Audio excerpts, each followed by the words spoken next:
Hola, ¿cómo están? Mi nombre es Carla Conchambay, estudiante de la carrera de Comunicación en Línea en la Universidad Estatal de Milagro. Actualmente estamos cursando el segundo semestre. Junto a mis compañeros vamos a hablar sobre la semiología de la retórica y la semiología de la comunicación no verbal, sus motivaciones e incidencias en la sociedad. Ok. La cultura helénica nos lega su arte, su cultura, su arquitectura, sus instituciones y filosofías, entre otros campos. Aunque la herencia es incautificable, pues hoy seguimos disfrutando de ella. Hoy en Latinoamérica, la mayoría de países, a excepción de Cuba, Nicaragua y Venezuela, vivimos en gobiernos democráticos. ¿Qué es la etimología? La etimología significa la democracia, que es el poder del pueblo. ¿Sabrán los gobernantes y gobernados de este concepto para que lo puedan practicar?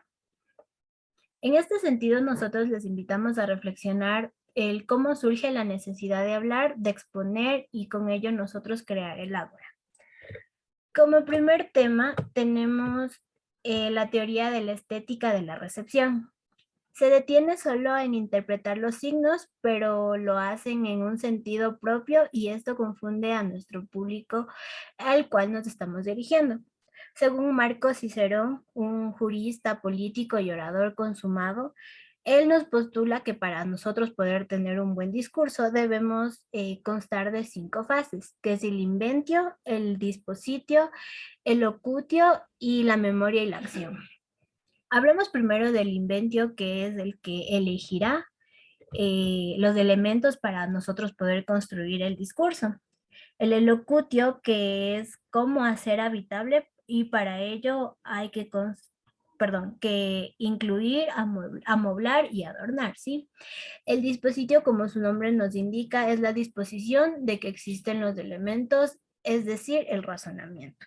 En este caso, nos vamos a dirigir a un público por medio de 4 fases, que es el exordio, el narratio, el conformatio y el peroratio. El exordio nos habla de capturar la atención hacia nuestros receptores. El narratio no tiene efecto positivo hacia el público. El conformatio permite la evaluación de lo argumentado. Y por último, el peroratio, que es donde nosotros vamos a finalizar o concluir nuestro discurso. Eh, Mi nombre es Andrés Rolando Huachún y les voy a presentar sobre el formalismo ruso y su propuesta de análisis de textos. El procedimiento para transmitir eh, un mensaje es el diálogo, donde juega mucho la retórica en su estructura. La codificación es conocida por crear un mensaje por un medio de un lenguaje determinado con las debidas reglas. Formulación rusa.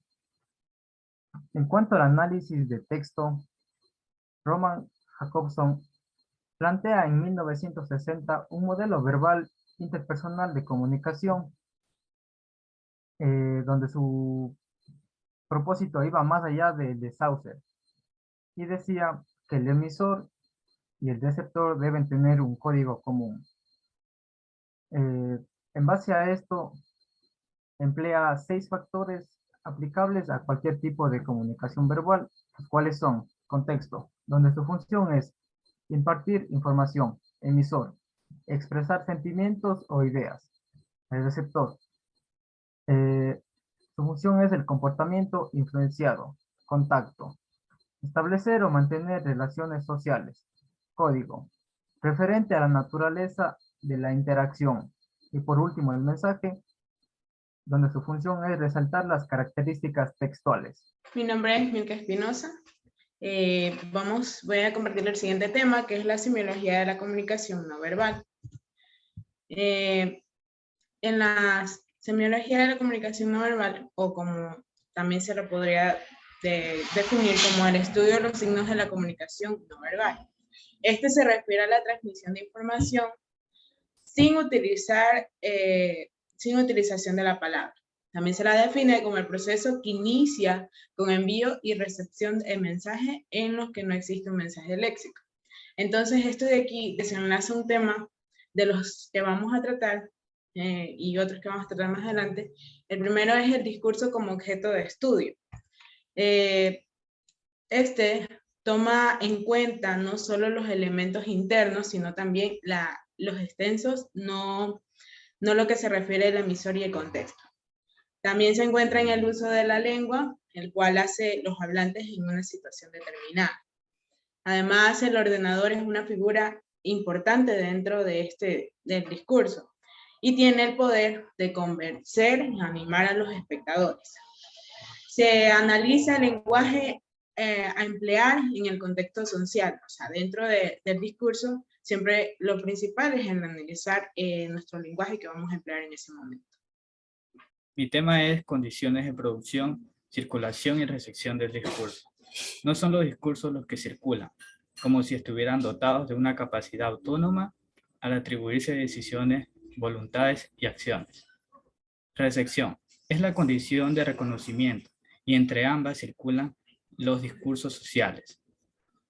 El discurso fue concebido como práctica social, categoría que Althusser define como todo proceso de transformación de un producto determinado.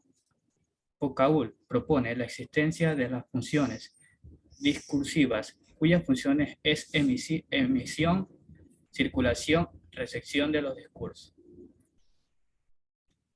La comprensión del discurso son organizar y reducir grandes cantidades de información compleja, relacionar la información obtenida, proposiciones, hechos, e identificar los referentes y relacionarlos, etc. Gracias. Pero, corta. Mi nombre es Omar Argudo y vamos a hablar sobre la semiótica, sobre el discurso político. El discurso político es un texto argumentativo que postula ideas o razonamientos relacionados con proyectos políticos o sociales y dirige a un público determinado para incidir en su opinión. Y la semiótica publicitaria es cuando se habla de semiótica publicitaria, se refiere a un estudio de los signos utilizados en la promoción de productos que son usados con el fin de difundir o informar al público sobre una determinada información a través de los medios de comunicación. También tenemos como el discurso en los medios de comunicación. En la actualidad, la presencia de los medios masivos de comunicación se constituye como una dimensión central de la vida social, en la construcción de conocimientos, valores y opiniones entre sí. Y los medios de comunicación masivos nos muestran la realidad y al hacerlo se apropian de la verdad y la difunden. Les saluda Alexandra Sarabia Escobar, de la Universidad Estatal del Milagro, del segundo semestre de la carrera Comunicación Social. Hoy les hablaré acerca de las motivaciones e incidencia en la sociedad, sobre la semiología de la retórica y la semiología de la comunicación no verbal. Toda cultura es semiótica, la cual desemboca en comunicación. La semiótica en la sociedad se entiende como parte fundamental para una adecuada comunicación entre las personas. La semiótica plantea el funcionamiento del pensamiento del ser humano, estudiando todo el proceso cognitivo. En otras palabras, la semiótica establece y trata de dar respuesta a la interrogante de cómo el ser humano conoce el mundo, qué lo rodea y cómo lo interpreta y cómo lo transmite. Hoy en día, el término retórico es aceptable para el análisis de la realidad social y los discursos sociales. Por ejemplo, en el caso de la prensa escrita, la retórica ha sido utilizada para producir y analizar textos de opinión, así como también informativos. Eliseo Verón en su teoría destaca el estudio de los discursos sociales, diacrónicos, y él se analiza cómo estos discursos dan un resultado dentro de la sociedad y qué sentidos lo producen. Eliseo Verón propone que en una sociedad lo más relevante es la capacidad de manifestarse mediante un sentido. Como ejemplo claro podemos ver en la película La última carta de amor, que con una espléndida sencillez se transmite a través de la cámara múltiples emociones, que con tan solo una mirada podemos sentir lo que el alma y el corazón quieren expresar. Con esto damos por finalizada nuestra exposición, esperando sea de su agrado. Muchas gracias.